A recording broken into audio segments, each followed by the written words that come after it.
BJP Bihar प्रदेश अध्यक्ष दिलीप जायसवाल मौजूद है मेरे साथ इस वक्त बातचीत करने के लिए। ऑपरेशन सिंदूर जिस तरीके से भारतीय सेना ने जवाब दिया है, क्या पहली प्रतिक्रिया आपकी रहेगी?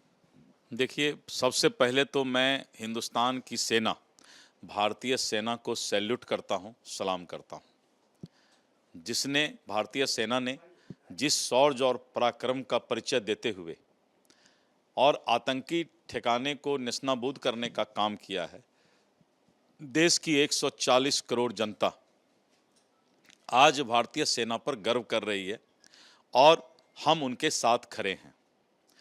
आपने देखा कि पिछले कुछ दिनों पहले पहलगाम में जिस तरह से आतंकवादियों ने इस देश के निर्दोष जनता का निर्मम हत्या करने का काम किया था और उसके ठीक 2-3 दिन बाद इस देश के प्रधानमंत्री श्री नरेंद्र मोदी जी मिथिला के धरती झंझारपुर आए थे और उन्होंने हिंदी में भाषण देते देते इंग्लिश में उन्होंने कुछ लाइनें कोट किया था जिससे कि इंटरनेशनल मैसेज जा सके।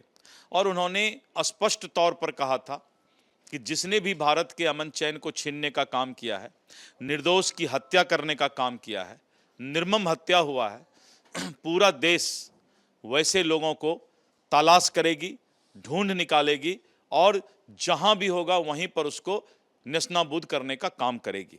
पाकिस्तान को भी उन्होंने आगाह किया था कि आपका धरती आतंकवादियों को पालने के लिए नहीं है। भारत अमन चैन पर विश्वास करती है, लेकिन पाकिस्तान आतंकवादी पालने का काम करता है। और रात में भारतीय सेना ने स्ट्राइक किया और ऑपरेशन सिंदूर के तहत जिस तरह से हमारी मां बहनें का सिंदूर छीनने का काम, उजाड़ने का काम दुश्मनों ने और आतंकवादियों ने किया था, आज उसी सिंदूर ने उस देश में जाकर उसी के धरती पर उसको नेस्तनाबूद करने का काम किया। उसके करीब करीब 90 से ज़्यादा आतंकवादियों को ढेर करने का काम किया। तो इसके लिए हमें गर्व है अपने सेना पर। आज शाम में मॉक ड्रिल होने वाला है।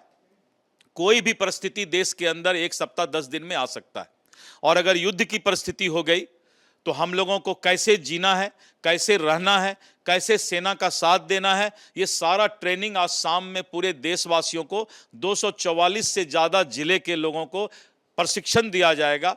और हम लोग जो है युद्ध के स्थिति में भी देश सेना के साथ खड़ा रहे, इसका हम लोग प्रशिक्षण लेंगे। एक सवाल है कि आज की तारीख में एयर स्ट्राइक को लेकर पूरा विपक्ष साथ में खड़ा है, लेकिन जब से जवाब का इंतजार किया जा रहा था, विपक्ष के कई लोगों ने सवाल उठाया कि सेना क्या कर रही थी, उसको क्या कहेंगे? मैं बताता हूं, इस बार पहली बार है कि पाकिस्तान ने खुद कबूल किया। दोनों में फर्क है। पिछले बार पाकिस्तान सबूत को मिटाने का काम किया था और उसने कहा था कि बहुत ज्यादा एयर स्ट्राइक नहीं हुआ है, सर्जिकल स्ट्राइक नहीं हुआ है।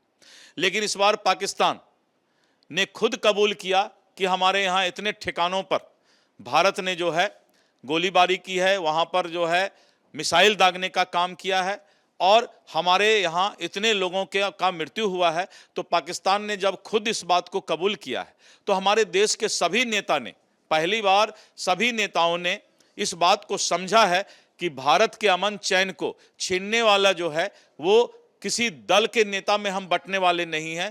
पूरा 140 करोड़ और सभी दल हम लोग एक साथ होकर के भारत के संप्रभुता और इसकी सुरक्षा के लिए खड़े हैं।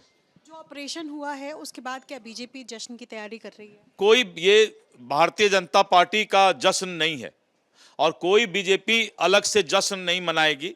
पूरा देश की जनता आम जनता के रूप में सेना के इस पराक्रम पर जश्न मनाने का काम करेगी।